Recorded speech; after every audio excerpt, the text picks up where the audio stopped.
দিব এই মুহূর্তে আলোচিত সমালোচিত নির্বাচনের গুরুত্বপূর্ণ সব আপডেট বাংলা সংবাদ। প্রথমেই জানিয়ে দেব মঞ্জুরুল আহসান মুন্সিকে বহিষ্কার করল বিএনপি। এরপর থেকে মুফতি আলী হাসান ওসামার ফেসবুক স্ট্যাটাস ভাইরাল। আরো জানিয়ে দেব ভোটকেন্দ্রের পাশ থেকে ককটেল সদৃশ্য বস্তু উদ্ধার। এরপর থেকে ভোটের আগে রেল স্টেশনে বাড়িমুখী মানুষের ঢল। এবং সর্বশেষে জানিয়ে দেব এককভাবে সরকার গঠনে আত্মবিশ্বাসী প্রত্যাশা দেখছেন মানুষের ডয়েচে ভেলেকে তারেক রহমান। এতক্ষণ শুনছিলেন সংবাদ শিরোনাম, এখন বিস্তারিত। তবে তার আগে অনুরোধ থাকবে এই ভিডিওটিতে একটি লাইক এবং কমেন্ট করে জানিয়ে দিন আপনার আসনে কে বেশি এগিয়ে। মঞ্জুরুল আহসান মুন্সিকে বহিষ্কার করল বিএনপি। ঋণ খেলাপির দায়ে প্রার্থিতা বাতিল হয়েছিল কুমিল্লা ৪ আসনের বিএনপির নেতা মঞ্জুরুল আহসান মুন্সির। এবার থেকে প্রাথমিক সদস্য পদ সহ দলীয় সকল পর্যায়ে পদ থেকে বহিষ্কার করেছে বিএনপি। মঙ্গলবার রাত 9:30টার দিকে বিএনপির সিনিয়র যুগ্ম মহাসচিব রুহুল কবির রিজভীর স্বাক্ষরিত এক প্রেস বিজ্ঞপ্তিতে এ তথ্য জানানো হয়। প্রেস বিজ্ঞপ্তিতে বলা হয়, দলীয় নীতি আদর্শ এবং সংগঠন পরিপন্থী বক্তব্য ও কার্যকলাপের জন্য বিএনপির জাতীয় নির্বাহী কমিটির সদস্য মঞ্জুরুল আহসান মুন্সিকে বিএনপির প্রাথমিক সদস্য পদ সহ দলীয় সকল পর্যায়ের পদ থেকে বহিষ্কার করা হয়েছে। এর আগে দুপুরে মঞ্জুরুল আহসান মুন্সির একটি বক্তব্যের ভিডিও সামাজিক যোগাযোগ মাধ্যমে ছড়িয়ে পড়ে। ওই ভিডিওতে তাকে বলতে শোনা যায়, যদি ক্ষমতায় বিএনপি থাকে আর যদি আপনারা অন্য দলকে ভোট দেন, আমি কিন্তু আপনাদের কাউকেই ছাড়বো না, প্রয়োজনে ঘরবাড়ি পোড়াইয়া সব ছাড়খাড় করে দেব। মুফতি আলী হাসান ওসামার ফেসবুক স্ট্যাটাস ভাইরাল। দেশের আলোচিত ইসলামিক স্কলার মুফতি আলী হাসান ওসামার এক ফেসবুক স্ট্যাটাস সামাজিক যোগাযোগ মাধ্যমে ভাইরাল হয়েছে। মঙ্গলবার রাতে অফিসিয়াল ফেসবুক স্ট্যাটাসে তিনি বলেন, ধান ছিটিয়ে কবুতর আনা যায়, বাজ পাখি নয়, বাঘ গুপ্তই থাকে, কুকুর দিনভর চেঁচিয়ে যায়। তার এই স্ট্যাটাস ইতিমধ্যে ভার্চুয়াল জগতে ভাইরাল হয়েছে। স্ট্যাটাসটি দেখার মাত্র 12 ঘন্টার মধ্যেই 4,500 মানুষ শেয়ার দেন। 10,000 মানুষ তার স্ট্যাটাসের প্রক্রিয়ার মন্তব্য করেছেন। ময়মনসিংহের ফুলপুরের একজন তার প্রতিক্রিয়ায় বলেন, আলহামদুলিল্লাহ, প্রতিবাদী কণ্ঠস্বর কেউ দাবিয়ে রাখতে পারবে না। রুবেল ইসলাম নামের একজন বলেন, শাহেক আপনার একটা কথা মিজাইলের চেয়েও তীক্ষ্ণ গতিসম্পন্ন। জামিল শরীফ নামের একজন লিখেছেন, জামায়াত ইসলামী আল্লামা দেলার হোসেন সাইদের অবর্তমানে একজন সাইদির যোগ্য উত্তরসূরি খুঁজে পেয়েছে।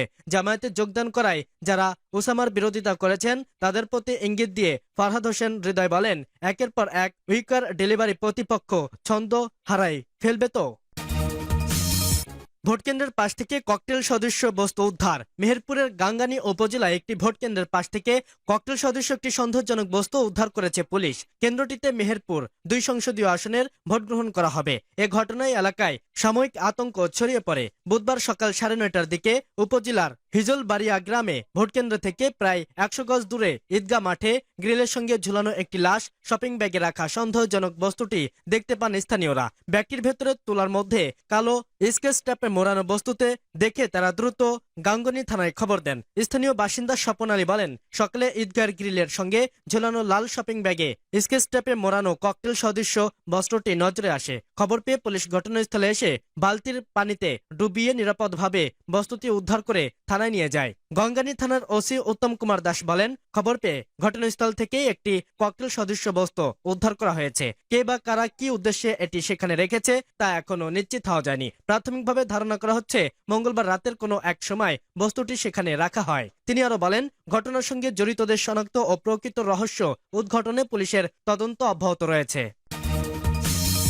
ভোটের আগে রেল স্টেশনে বাড়িমুখী মানুষের ঢল। ত্রয়োদশ জাতীয় সংসদ নির্বাচন ও গণভোটের আর 24 ঘন্টারও বাকি নেই। নিজের মতো প্রকাশ্য সংসদের প্রতিনিধি নির্বাচনের জন্য ভোট দিতে নিজ এলাকায় ফিরতে দেশের প্রধান ঢাকা রেলওয়ে স্টেশনে নেমেছে মানুষের ঢল। বুধবার সকালে স্টেশনের প্রতিটি প্ল্যাটফর্ম প্রবেশ পথ ও টিকিট কাউন্টারের সামনে ছিল মানুষের ঢল। কোচের আসনের টিকিট আগেই শেষ হয়ে গেলেও যাত্রী চাপ কমেনি। অনেক ট্রেনের ভেতরে দাঁড়ানোরও জায়গা নেই। ঝুঁকি জেনেও অতিরিক্ত যাত্রীদের অনেকেই ট্রেনের ছাদে উঠতে দেখা গেছে। বুধবার সকালে ঢাকা রেলওয়ে স্টেশনে দেখা যায় সব টিকিট অনলাইনে বিক্রি হলেও কাউন্টারের সামনে দীর্ঘ লাইন। শত শত মানুষ টিকিট না পেয়ে ফিরে যাচ্ছেন। কেউ কেউ স্টার্টিং টিকিট পেলেও অনেকেই সেটিও পাননি। প্ল্যাটফর্ম জুড়ে ছিল ভোট উপলক্ষে ছুটির আনন্দ। কেউ একা, কেউ পরিবার পরিজন নিয়ে, আবার কেউ বন্ধুদের সঙ্গে গল্প করতে করতেই ট্রেনের অপেক্ষায়। ভিড় ও ভোগান্তির মধ্যেও অনেকের চোখে মুখে ছিল উৎসবের আমেজ।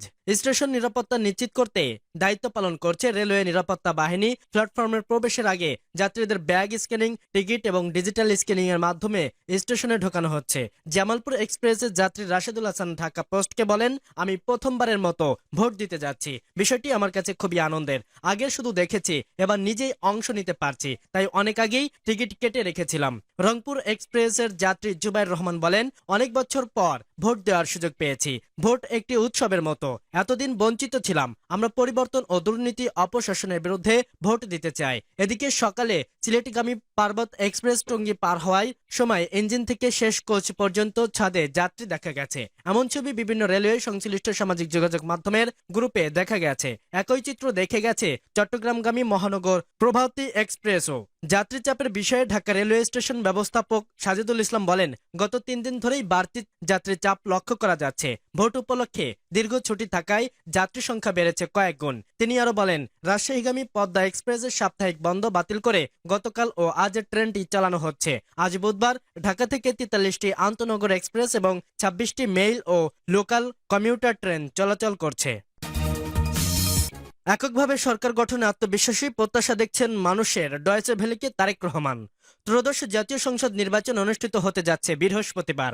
নির্বাচনের পর এককভাবে সরকার গঠনে সক্ষম হবেন বলে আশা করছেন BNP chairman Tarique Rahman. Deutsche ভেলেকে দেওয়া একান্ত সাক্ষাৎকারে তিনি এই আশাবাদ ব্যক্ত করেন। সাক্ষাৎকারে তারেক রহমান নারীর ক্ষমতায়ন, প্রতিবেশী দেশগুলোর সঙ্গে সম্পর্ক এবং গুম খুনের বিচার নিয়েও কথা বলেন। 17 বছরের নির্বাসিত জীবন শেষে দেশে ফেরার পর মা খালেদা জিয়ার মৃত্যু এবং নির্বাচনের প্রস্তুতি দুটোর সামঞ্জস্য রাখাই তার জন্য সবচেয়ে বড় চ্যালেঞ্জ ছিল বলে জানান তারেক রহমান। ডয়েচে ভেলে 12 ফেব্রুয়ারি বাংলাদেশের জাতীয় নির্বাচন ও গণভোট। তো এই নির্বাচন কতটা সুষ্ঠু হবে বলে আপনি আশাবাদী? তারেক রহমান, আমরা আশা করছি যে নির্বাচনটা সুষ্ঠু হবে। মানুষেরও তাই প্রত্যাশা। আমরা আশাবাদী। ডয়েচে ভেলে, 17 বছর পর আপনি বাংলাদেশে এসেছেন।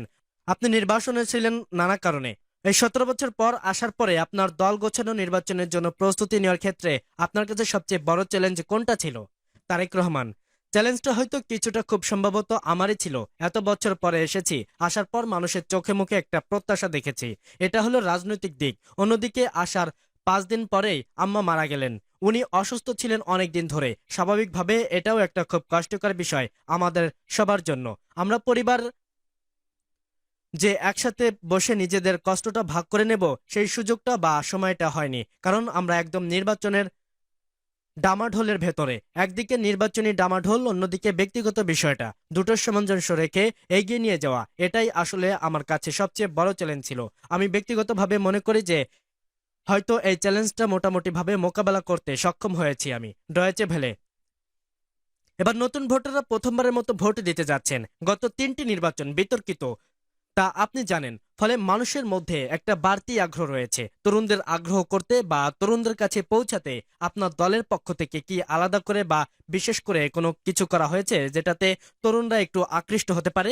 তারেক রহমান, দেখুন, আপনি যদি আমাদের ম্যানিফেস্টোটা দেখে থাকেন, যেটা আমরা কয়েকদিন আগে জাতির সামনে উপস্থাপন করেছি, সেখানে কিন্তু আমরা সমাজের তরুণদের জন্য, এককভাবেই বয়স্কদের জন্য, একই সঙ্গে দেশের 40 লাখ প্রতিবন্ধীর জন্য, একই সঙ্গে বাংলাদেশের জনগোষ্ঠীর অর্ধেক যে নারী, তাদের ক্ষমতায়নের জন্য আমরা পরিকল্পনা রেখেছি, কর্মসূচি রেখেছি। বিশেষ করে শুধু তরুণদের জন্য না, সবার জন্য। কারণ দেশটা গঠন করতে হবে সবাইকে নিয়ে।